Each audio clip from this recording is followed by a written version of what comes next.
Little alien girl was being kidnapped, and only the human realized something was wrong. The stench of Nexus 6 hit Ryan Blackwood like a sledgehammer. Sweat, alien pheromones, and the metallic tang of cheap synthetic food carts created a sensory assault that never quite became tolerable, no matter how many years he'd spent in the cesspool of a spaceport. Ryan adjusted his worn synth leather jacket, feeling the comforting weight of the concealed pulse pistol against his ribs. 6 years since he'd left Earth's military, and still the habit of staying armed remained. In a place like Nexus 6, that wasn't paranoia, it was survival. Fresh Earth liquor, genuine Terran whiskey, a 3-armed Vexillian merchant called out as Ryan passed. "That swill hasn't seen Earth," Ryan muttered, pushing through the crowded marketplace. His tall, muscular frame gave him an advantage as he navigated the crush of bodies. The stubble on his jaw itched in the humid air, and he ran a hand through his dark, tousled hair. The Grand Nexus Marketplace was the beating heart of this sprawling station, a melting pot where 1,000 species came to trade, swindle, and occasionally murder each other. Officially, it was a neutral port under Galactic Confederation jurisdiction. Unofficially, it was a lawless frontier where credits talked and everything was for sale. Ryan was here for parts. His transport ship needed a new atmospheric regulator, and Nexus 6 was the only place within 3 jumps where he could find one without answering questions about registration or permits.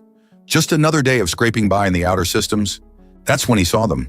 A massive draconian, at least 7 feet tall with scale skin and a military-style uniform that had seen better days, was dragging a small figure through the crowd. At first glance, it might have looked like an impatient parent with a difficult child, but Ryan's instincts flared immediately. The small figure was a humanoid alien child, no more than 5 or 6 by human standards, with soft blue skin and vibrant purple hair that stuck out in messy tufts. She wore a thin pink shirt stained with what looked like dirt and blood. But it was her eyes that stopped Ryan cold, wide, terrified, and filled with tears above a crude cloth gag. "Hey!" Ryan called out, changing course to intercept them. "Hold up there!" The draconian's head swiveled, yellow eyes narrowing. "Not your business, human. Move along!" Ryan stepped directly into their path, his stance widening slightly. "Made it my business. What's with the gag?" Brat won't shut up, disturbing everyone with her screaming. The draconian's breath reeked of fermented krill. "My niece," taking her back to her father. Ryan looked down at the girl whose eyes were now fixed on him with desperate intensity. She was trying to communicate something through the gag, making muffled sounds and shaking her head violently. "Funny," Ryan said, not smiling. "She doesn't seem happy about that reunion." The draconian's hand moved toward a blade at his belt. "Humans, always interfering. This is family business." "Then you won't mind if I ask her a question?" Ryan crouched down to the girl's eye level, maintaining awareness of the draconian's movements. "Just one question, and if everything's fine, I'll be on my way." The draconian hesitated, then gave a curt nod. Ryan carefully removed the gag from the girl's mouth. "Please," she whispered in accented common, her voice trembling. "He took me from my mother. I don't know him. Please help me." The draconian lunged forward with surprising speed, but Ryan was ready. He blocked the attack and delivered a precise strike to the alien's throat, right at the vulnerable gill slits all draconians possessed. The larger alien stumbled back, choking and gasping. "Security!" Ryan shouted, drawing the attention of 2 Confederation peacekeepers who had been lounging near a food stall. "Attempted kidnapping." The marketplace erupted into chaos as the draconian recovered and pulled his blade. Ryan pushed the girl behind him, drawing his pulse pistol in one fluid motion. "Don't," he warned, aiming center mass. "Not worth dying over." The draconian's eyes darted between Ryan, the approaching peacekeepers, and the gathering crowd. With a snarl of rage, he turned and bolted, shoving bystanders aside as he disappeared into the throng. Ryan holstered his weapon and turned to the girl, who was shaking violently. Tears streamed down her blue cheeks. "Thank you," she whispered. "He said he would sell me."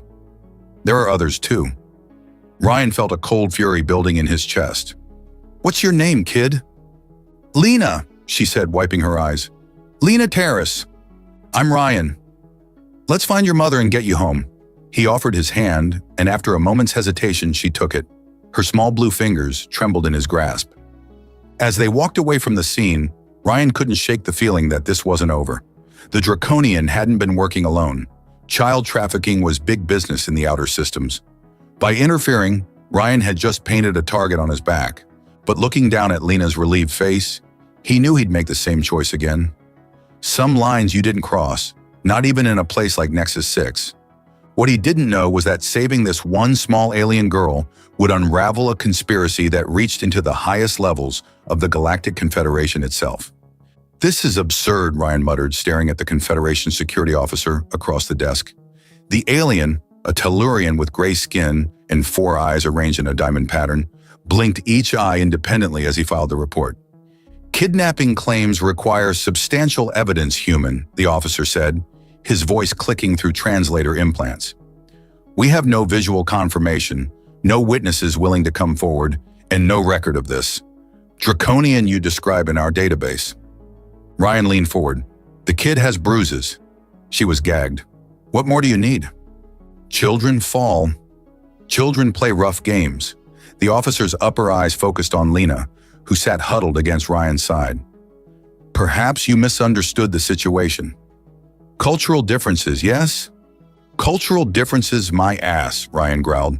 "Look, I need to find her mother. Can you at least help with that?" The Tellurian's mouth parts twitched in what might have been amusement. "Of course." "Name?" "Taris," Lena said quietly. "My mother is Azara Taris. We live in Sector 17, Habitation Ring." The officer made a show of checking his terminal. "No Azara Taris registered in Sector 17. No Taris family at all, in fact." Ryan felt Lena's small hand grip his tighter. "That's impossible," she whispered. "We've lived there for 3 cycles." Something wasn't right. Ryan had dealt with enough bureaucratic stonewalling to recognize it. He stood, pulling Lena gently with him. "Thanks for nothing," he said flatly. "We'll find her ourselves." Outside the security office, Ryan knelt to Lena's level. "Your mother, is there anywhere she might go if there was trouble? Friends? Work?" Lena's eyes darted nervously around the corridor. "She works at the medical center in Sector 12. She's a genetic specialist." Ryan nodded. "That's our next stop, then." As they moved through the station's main thoroughfare, Ryan's combat instincts tingled. They were being followed, not obviously, but definitely tracked. He caught glimpses. A Vexillian pretending to shop but moving when they moved, a hooded figure maintaining perfect distance behind them. "Lena," Ryan said casually, "let's play a game. I'm going to pick you up and you're going to pretend to be asleep on my shoulder, okay?" She nodded, understanding in her eyes beyond her years. Ryan lifted her, and she immediately went limp, her face pressed against his neck. "There are 3 of them," she whispered, her breath warm against his skin. "1 behind, 2 ahead, waiting. Not like the one who took me. Different species." Ryan's respect for the kid notched higher. "Good eye. We're going to lose them." He ducked suddenly into a service corridor, moving quickly through the maintenance passages he'd learned during his years of smuggling runs. The station's underbelly was a maze, but one he knew well.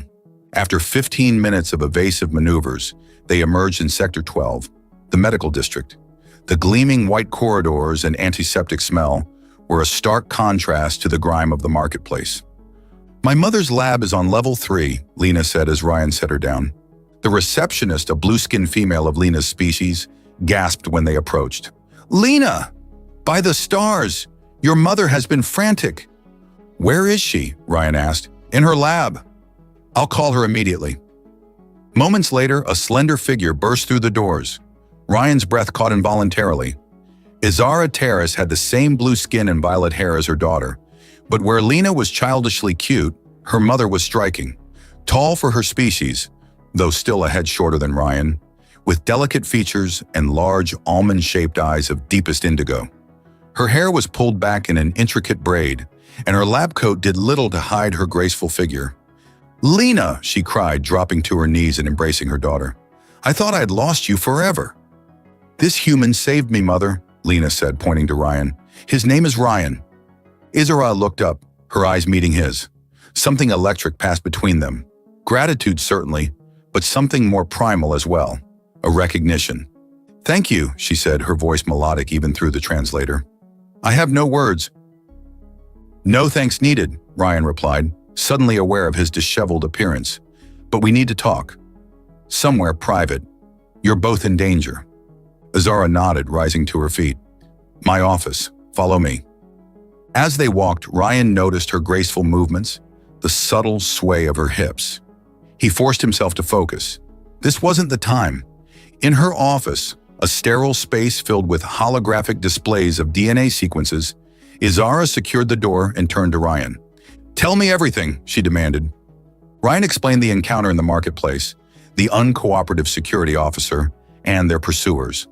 Azara's expression darkened with each detail. "They're after my research," she said finally. "It has to be." "What research?" Ryan asked. Azara hesitated, glancing at her daughter. "I've discovered something unprecedented, a genetic compatibility that shouldn't exist. Between what species? Between mine and—" She met his eyes directly. "A human's." Ryan felt a jolt of surprise. "That's impossible. Humans can barely interbreed with other human subspecies from the colonies, let alone alien species."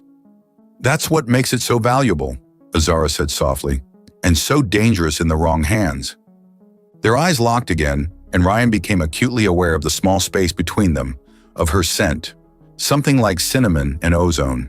He cleared his throat. "We need to get you both somewhere safe. My ship is docked in Bay 47. We can—" A sudden pounding on the door interrupted him. "Dr. Terrace, security, open immediately." Ryan's hand went to his pulse pistol. "Back door?" Azara nodded, already moving to a panel on the wall. "This way. Quickly!" As the panel slid open, revealing a narrow maintenance corridor, Ryan couldn't help but think that his life had just become infinitely more complicated and infinitely more interesting. The maintenance corridor was barely wide enough for Ryan's shoulders. Emergency lighting cast everything in a dim red glow, making Azara's blue skin appear almost purple. Lena clung to her mother's hand, surprisingly calm for a child who'd been through so much. "These tunnels connect the entire station," Azara whispered as they moved. "Maintenance staff use them to avoid disrupting medical procedures." "Convenient," Ryan replied, leading the way with his pulse pistol drawn. "How far to the nearest exit point toward the docking bays?" "3 junctions ahead, but Ryan—" Azara caught his arm, her touch sending an unexpected jolt through him. "I need to explain what's happening." "Why they want my research?" Ryan glanced back at the sealed panel they'd escaped through. No sounds of pursuit yet, but that wouldn't last. "Walk and talk," he suggested. "We need to keep moving." Azara nodded, keeping her voice low as they navigated the narrow passage. "My species, the Cerulean, have always been prized for our adaptability. Our genetic structure is flexible in ways other species aren't." "Flexible how?" Ryan asked, trying to focus on her words rather than the way her lab coat occasionally brushed against him in the tight space. "We can incorporate beneficial genetic traits from other species through prolonged exposure. It's how we evolved, adapting to new environments by selectively adopting genetic advantages from native species." Ryan raised an eyebrow. "That sounds more like a virus than evolution." Azara's lips curved into a smile that made his pulse quicken. "A common misconception. It's controlled, selective, and requires generations. But my research discovered something unprecedented." She lowered her voice further. "Human DNA is uniquely compatible with ours. Not just compatible, complementary." They reached a junction, and Ryan checked all directions before motioning them forward. "What does that mean exactly?" he asked. "It means—" Azara hesitated, glancing at Lena, who was focused on navigating the dim corridor. "It means natural reproduction between our species wouldn't just be possible. It would create offspring with advantages from both genetic lines. Something that's never happened before in cross-species breeding." Ryan nearly missed a step. "That's significant." "It's revolutionary," Azara corrected, "and dangerous in the wrong hands. The Syndicate wants to weaponize it, create biological agents that target specific genetic markers. With my research, they could develop pathogens that affect every species except humans and Ceruleans." "A genetic alliance," Ryan murmured. "No wonder they're hunting you." They reached another junction, and Ryan held up his hand, signaling them to stop. Voices echoed faintly from one of the connecting corridors, security forces spreading through the maintenance network. "This way," he whispered, choosing the path that angled downward. The passage narrowed further, forcing them to move single file. Ryan went first, then Lena, with Azara bringing up the rear. The air grew warmer, more humid. They were approaching the station's environmental systems. The corridor curved sharply, then opened into a small maintenance hub, a junction point with barely enough room for the three of them to stand. "We need to catch our breath," Ryan decided, holstering his weapon. "Lena, you doing okay?" The girl nodded bravely. "I'm not scared with you here." Something warm expanded in Ryan's chest at her simple trust. He turned to Azara, finding her much closer than expected in the confined space. Their bodies were nearly touching, her face tilted up to his, those indigo eyes reflecting the red emergency lights. "Your daughter is remarkably resilient," he said softly. "She takes after her father," Azara replied, then added, "He died 2 years ago. Mining accident in the Cygnus Belt. I'm sorry, don't be." He was not a kind man. Her eyes searched his face. "Not like you." The air between them seemed to charge with electricity. Ryan became acutely aware of her breathing, the subtle scent of her skin, the way her lips parted slightly as she looked at him. "I'm not always kind," he said, his voice rougher than intended. "You were kind when it mattered," she countered, her hand coming to rest lightly on his chest. "You saw my daughter when no one else would. You risked yourself for a stranger." Ryan swallowed hard. "Anyone would have—" "No," she interrupted. "They wouldn't. I've seen how most humans and aliens treat each other on this station. Indifference is the best one can hope for. What you did was exceptional." Her fingers traced a pattern on his chest, sending heat spiraling through him. Ryan knew he should step back, maintain professional distance. They were running for their lives, after all. But the small space made that impossible, and if he was honest with himself, he didn't want to. "There's something else about my research," Azara whispered, her face inches from his. "The compatibility works on a neurochemical level too. Our species are attuned to each other in ways I'm only beginning to understand." Ryan's hand moved of its own accord, brushing a strand of violet hair from her face. "Is that what this is? Some kind of biochemical reaction?" Her smile was both knowing and vulnerable. "Does it matter?" Before he could answer, a distant clang echoed through the corridors. Lena pressed closer to her mother, and the moment shattered. "We need to keep moving," Ryan said, reluctantly putting space between them. "My ship is in Bay 47. If we can reach it, I can get you both off station." "And then what?" Azara asked. Ryan hadn't thought that far ahead. His life had been a series of cargo runs and odd jobs since leaving the military. No attachments, no responsibilities. Now suddenly he was responsible for 2 lives, caught in a conspiracy that reached into the highest levels of power. "Then we figure it out together," he said finally, "one step at a time." The look Azara gave him, hope mixed with something deeper, made that impulsive promise feel right. Whatever was happening between them, whatever dangers lay ahead, Ryan knew with absolute certainty that he wouldn't abandon them. "Bay 47, he repeated, checking his weapon. "Let's move."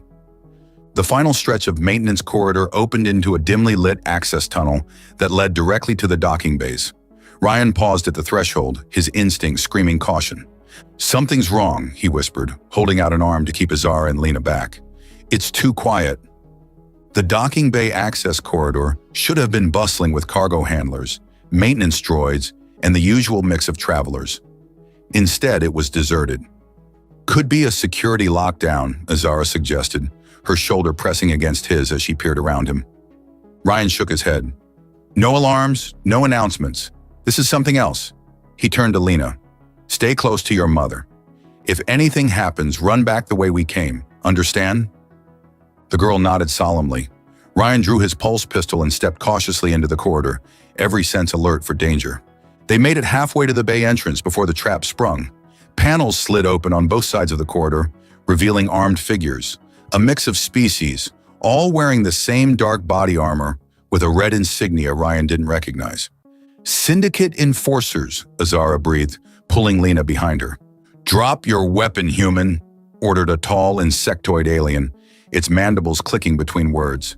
"The female and her research belong to us." Ryan assessed the situation with cold precision. 6 enforcers, all armed with military-grade weapons. No cover in the corridor. Odds of fighting their way out? Minimal. "Okay, easy," he said, slowly lowering his pistol to the ground. "No need for violence." The insectoid alien stepped forward, compound eyes gleaming with triumph.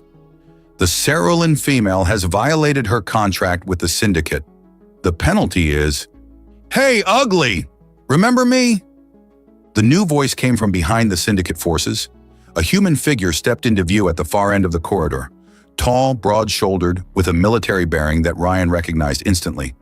Anthony. Ryan couldn't hide his shock. Anthony Vega, former Alliance Marine, Ryan's squad leader during the Proxima Centauri conflict, and the last person he expected to see on this station, grinned wolfishly. "Still getting yourself into shit situations, I see." The distraction was all Ryan needed.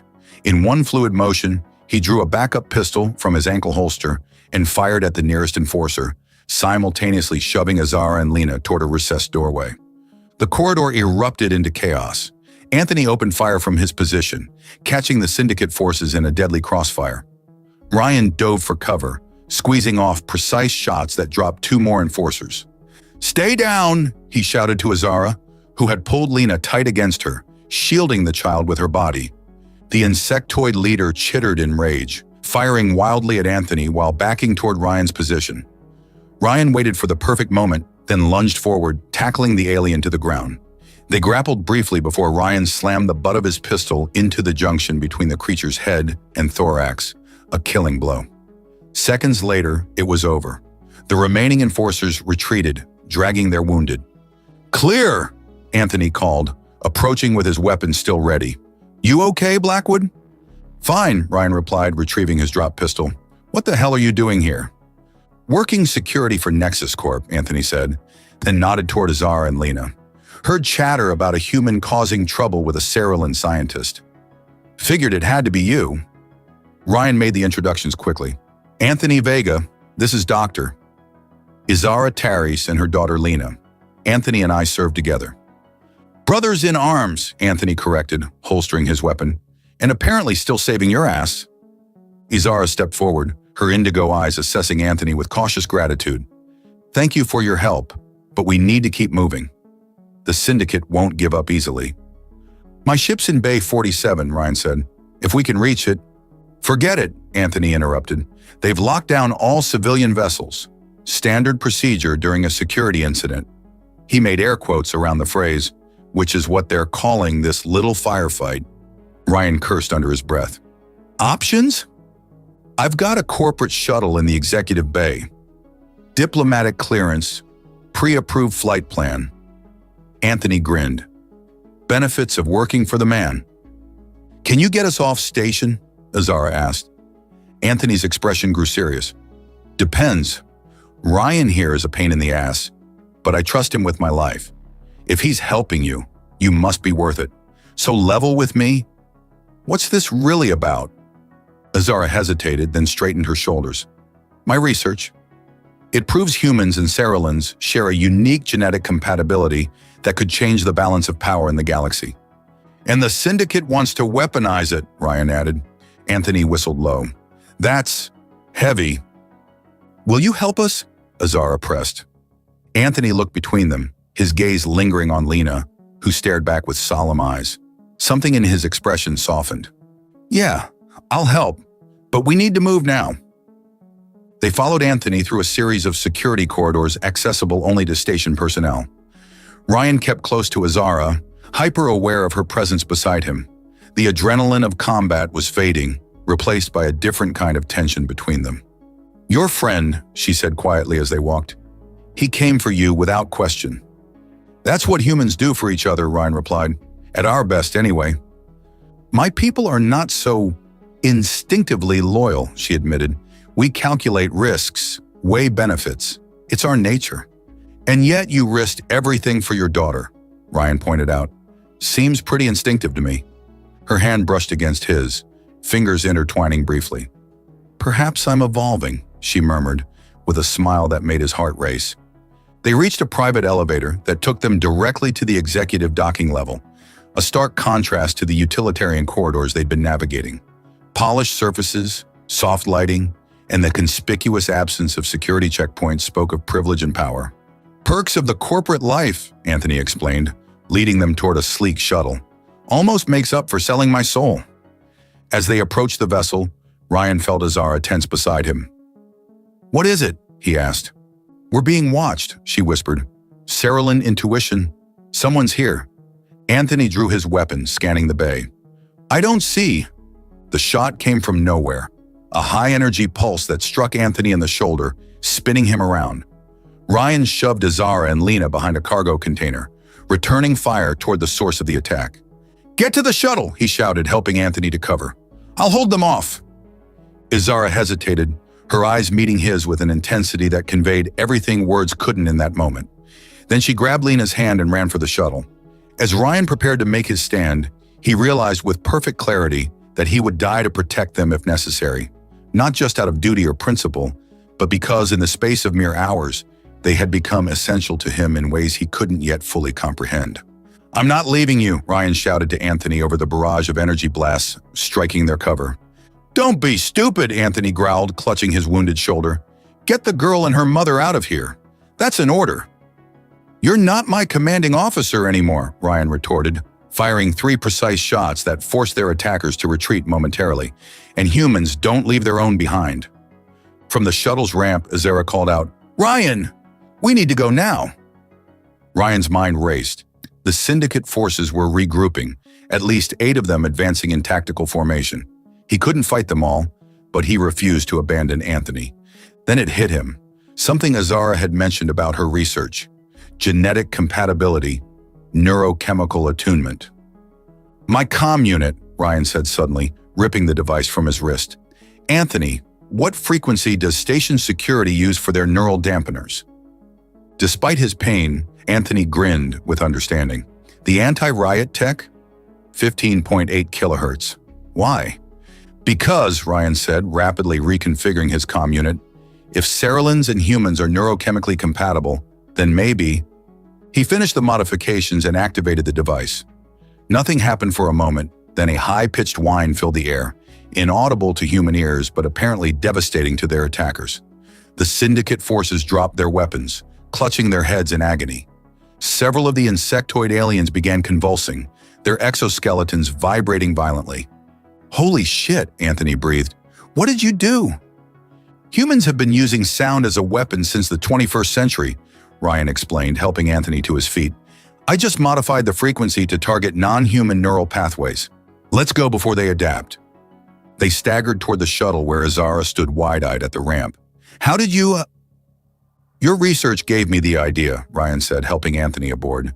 If our species are neurochemically attuned, then other species must be differently tuned. Human ingenuity, Anthony grunted as Azara helped lower him onto a seat. It's why we survived first contact when everyone expected us to be wiped out. Ryan sealed the hatch and moved to the cockpit. Lena, buckle in, he called to the girl, who was already strapped into a jump seat, watching everything with solemn eyes. The shuttle's controls were familiar enough. Ryan had flown similar models during his military service. He powered up the engines and engaged the launch sequence. We have diplomatic clearance codes, Anthony said, wincing as Azara applied a med patch to his wound. Authorization Delta 79. Ryan input the codes, and to his relief, the docking bay doors began to open. Hold on, he warned, then punched the thrusters to maximum. The shuttle shot forward, clearing the station before their pursuers could recover. As they accelerated away from Nexus 6, Ryan plotted a course for the nearest Alliance outpost, New Terra Colony, about 18 hours at their current speed. He engaged the autopilot and turned to check on the others. Anthony had passed out, the med patch working to stabilize his condition. Lena had curled up in a seat, exhaustion finally claiming her. And Azara was watching him with an expression that made his pulse quicken. That was remarkable, she said softly, moving to stand beside him in the cockpit. What you did back there? Ryan shrugged, suddenly self-conscious. Just applied what you told me about your research. No, she insisted, her hand coming to rest on his arm. It was more than that. You saw a connection I hadn't even considered. In moments of crisis, your species doesn't just fight, you innovate. We had to, Ryan replied. Humans were never the strongest or fastest when we joined the galactic community. We had to be the smartest. or at least the most adaptable. Azara's fingers traced a pattern on his forearm, sending shivers up his spine. My people have studied humans for generations. We documented your physical attributes, your social structures, your technological capabilities. But we never truly understood. Understood what? Ryan asked, his voice dropping to match her intimate tone. Your spirit, she said simply. The way you refused to leave your friend. The way you saw my daughter when no one else would. The way you fight not just with weapons, but with your minds. Her hand moved to his chest, resting over his heart. It's beautiful, she whispered, and terrifying. Ryan covered her hand with his own. The blue of her skin contrasted with his tan complexion, yet somehow they seemed to belong together. Terrifying? Because it makes me feel things I shouldn't, she admitted. Cerulean scientists are taught to observe, analyze, remain detached. But with you. Her eyes met his, indigo depths filled with wonder and desire. With you, I can't remain detached. The space between them vanished as Ryan leaned down, his lips meeting hers. The kiss was tentative at first, then deepened as Azara responded with unexpected passion. Her skin was cooler than a human's, but warming rapidly beneath his touch. When they finally broke apart, both were breathing heavily. I've never, she began. With a human? Ryan finished. She nodded. Is it always like this? Ryan smiled, brushing a strand of violet hair from her face. No, this is different. A soft chime from the console interrupted them. Proximity alert. Ryan reluctantly turned to check the readings. Patrol vessel, he reported. Confederation registry, but on an unusual vector. Azara's expression turned serious. The Syndicate has operatives throughout the Confederation. We can't trust anyone until we reach Alliance space. Ryan nodded, disengaging the autopilot. I'll take evasive action. We can use the asteroid field in the Helios belt to lose them. As he maneuvered the shuttle, Ryan felt Azara's hand on his shoulder, a gesture of trust and something more. Whatever was happening between them defied conventional understanding, crossing species boundaries and scientific explanation. But in that moment, with danger still pursuing them in an uncertain future ahead, it felt like the most natural thing in the universe. 3 more vessels just dropped out of FTL, Azara reported, her fingers dancing across the sensor console. Syndicate configurations, heavily armed. Ryan gritted his teeth, guiding the shuttle deeper into the Helios asteroid field. Massive chunks of rock and ice tumbled around them, creating a natural labyrinth that offered both protection and peril. They really want your research, he muttered, executing a tight roll between 2 converging asteroids. They want us dead, Anthony corrected from his seat behind them. He'd regained consciousness but remained pale, the med patch on his shoulder glowing as it worked to repair the damage. No witnesses, no loose ends. A proximity alarm blared as energy blasts streaked past their viewport, striking a nearby asteroid and shattering it into deadly fragments. Hold on, Ryan called, diving beneath the debris cloud. The shuttle shuddered as smaller pieces impacted their shields. Lena whimpered from her jump seat, and Azara reached back to squeeze her daughter's hand. It's okay, little one. Ryan won't let anything happen to us. The confidence in her voice warmed something in Ryan's chest. He'd been a loner for so long, taking odd jobs, avoiding attachments. Now suddenly, 3 lives depended on him, and strangely, it felt right. I need more power to the engines, he said, eyeing a particularly dense cluster of asteroids ahead. If we can reach that pocket, the mineral content should mask our signature. Azara studied the engineering readouts. The power couplings are already at 118% capacity. Any more and we risk overload. Can you reconfigure the shield harmonics? Ryan asked. If we match them to the asteroid composition, we could create a resonance that would make us appear as just another rock. Azara finished, already making the adjustments. Brilliant. Anthony chuckled weakly. You two make quite the team. A blast rocked the shuttle, sending warning lights flashing across the console. One of the Syndicate ships had closed the distance, its targeting systems more accurate than Ryan had anticipated. Shields at 63%, Azara reported calmly. Another direct hit like that, and we're in trouble. Ryan spotted a narrow channel between 2 massive asteroids. Time for something stupid, he announced, angling the shuttle toward the gap. Define stupid, Anthony groaned. The gap's too narrow for their larger ships to follow, Ryan explained, his hands steady on the controls. But it's also probably too narrow for us. Azara's eyes widened. Probably. Human specialty, calculated recklessness, Ryan replied with a grin that belied the tension in his shoulders. He killed the external lights and pushed the shuttle into a controlled dive. The asteroid walls loomed on either side, close enough that they could see the pitted surfaces rushing past. Shield harmonics matched to asteroid composition, Azara reported, her voice admirably steady. We're effectively invisible to standard sensors now.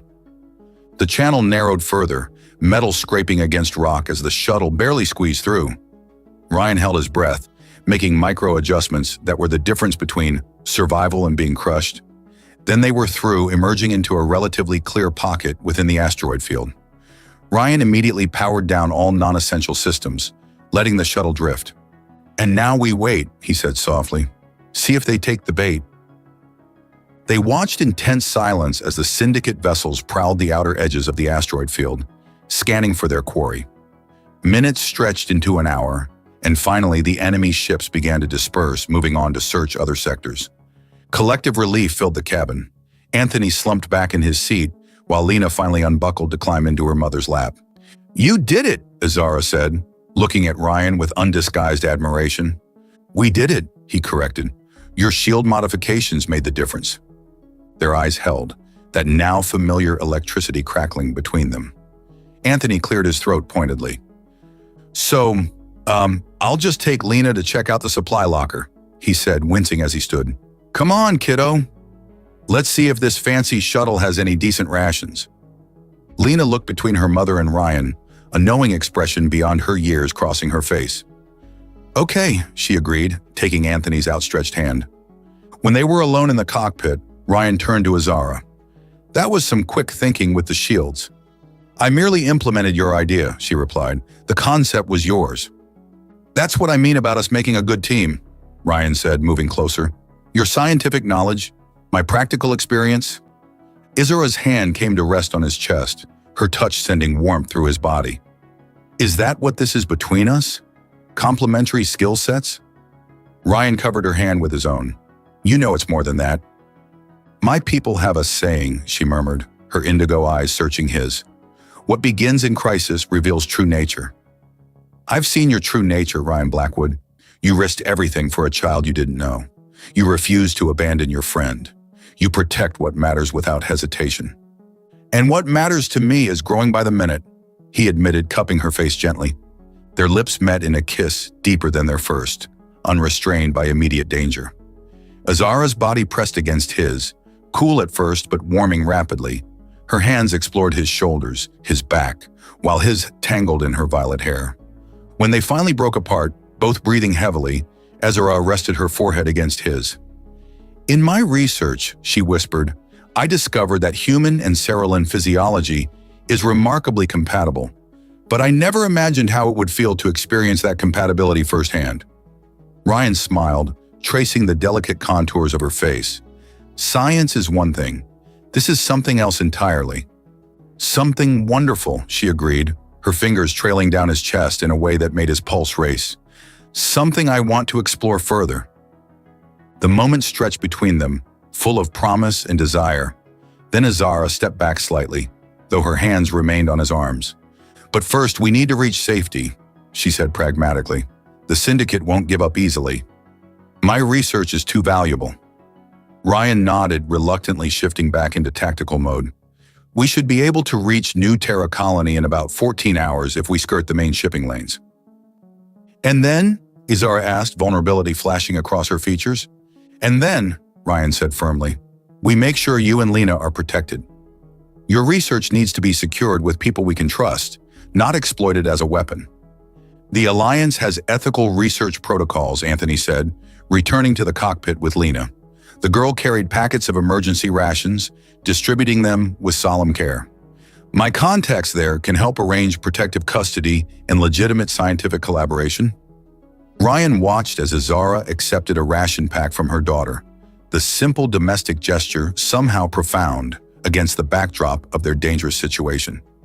In just over a day, These three had become more important to him than anything in the past 6 years of drifting. "We should get moving," he said, powering up the shuttle systems. "Minimal energy signature until we're clear of the asteroid field."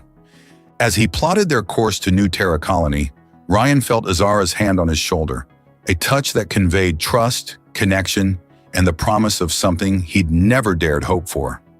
A future that included more than just survival. 6 months later, New Terra Colony.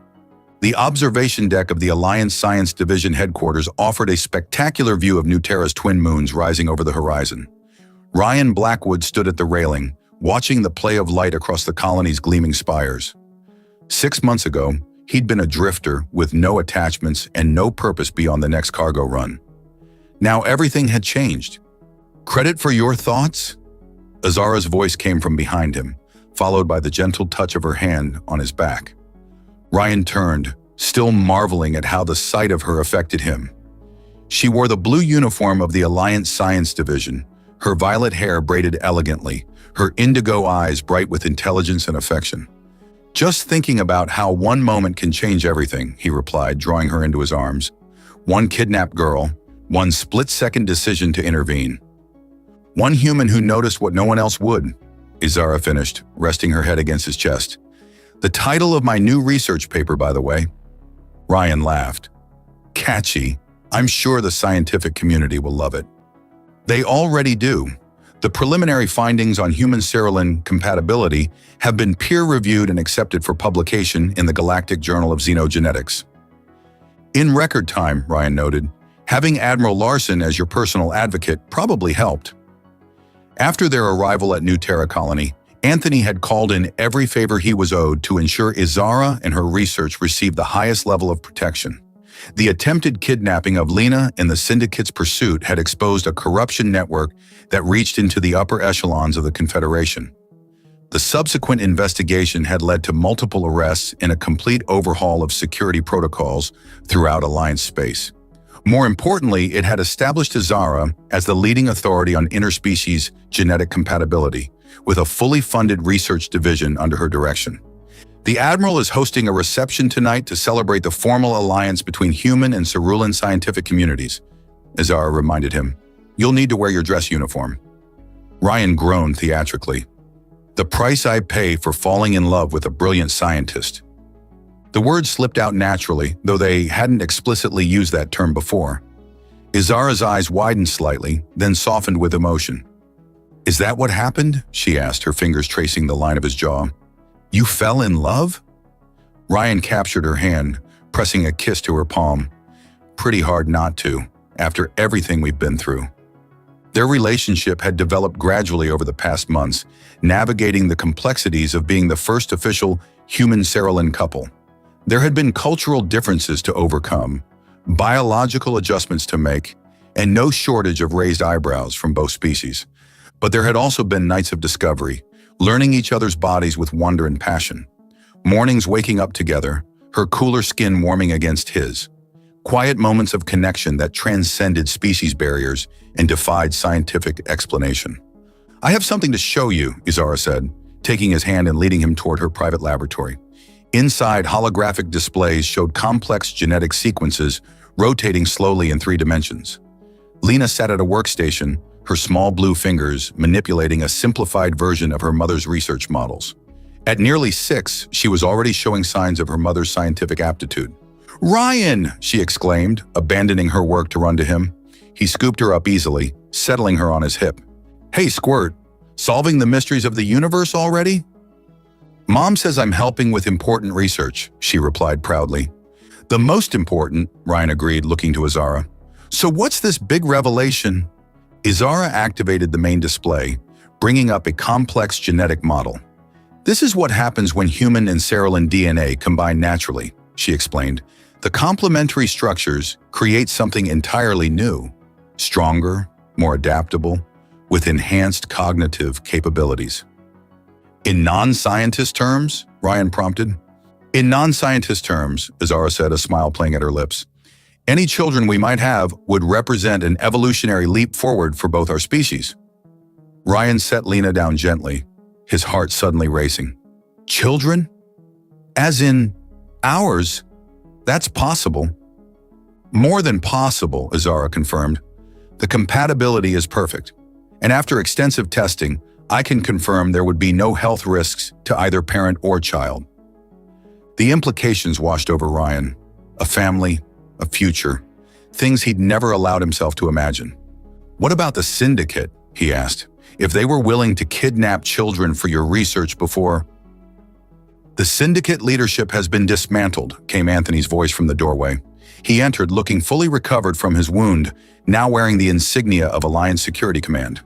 The last cell was raided yesterday. We got them all. And the children they took? Azara asked. All recovered and returned to their families, Anthony confirmed. Thanks to your genetic tracking method. Ryan felt a surge of pride. In the months since their escape, Azara had developed a way to trace Cerulean genetic markers across vast distances, leading to the rescue of 17 kidnapped children from syndicate facilities. So it's really over, Ryan said. This chapter is, Anthony agreed, but I have a feeling your story is just beginning. He winked at Azara, who blushed a deeper shade of blue. I should get Lena ready for the reception, she said, taking her daughter's hand. We'll meet you there. After they left, Anthony clapped Ryan on the shoulder. Never thought I'd see the day.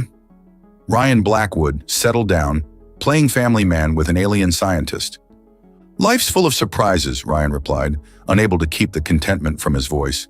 Speaking of surprises, Anthony said, pulling a small box from his pocket. This arrived from Earth yesterday. Your grandmother's, I believe? Ryan accepted the box, opening it to reveal a simple gold ring. How did you? You mentioned it once, years ago. Said if you ever lost your mind and settled down, this was the only thing you'd want to give. Ryan stared at the ring, emotions tightening his throat. Thanks, Anthony. Just don't screw it up, his friend advised with a grin. She's way too good for you. Later that evening, as New Terra's moons cast their glow over the colony's central plaza, Ryan stood with Azara on a quiet balcony away from the reception. Music and laughter drifted from inside, where diplomats, scientists, and military personnel celebrated the new era of human-Cerulean cooperation. There's something I've been wanting to ask you, Ryan said, taking her hands in his. Azara's eyes shimmered in the moonlight. Yes. When I saw Lena being dragged through that marketplace, something made me stop. I could have walked away, minded my own business like everyone else, but I didn't. Because you're human, Azara said softly, because you see what others miss, and you act when others hesitate. Because some things are worth fighting for, Ryan corrected, dropping to one knee and presenting the ring. Some people are worth changing your entire life for. Azara Terrace, will you marry me? Her eyes widened, then filled with joyful tears. Yes, she whispered, 1,000 times, yes. As he slipped the ring onto her finger, a perfect fit, despite the slight anatomical differences, Ryan knew with absolute certainty that this was where he belonged. With this remarkable woman who had shown him that love could transcend species, with the brave little girl who had captured his heart, and with the promise of a future neither of them could have imagined before that fateful day in a crowded marketplace. Sometimes it took a human to see what was wrong in the universe, and sometimes in making it right, they found exactly where they belonged.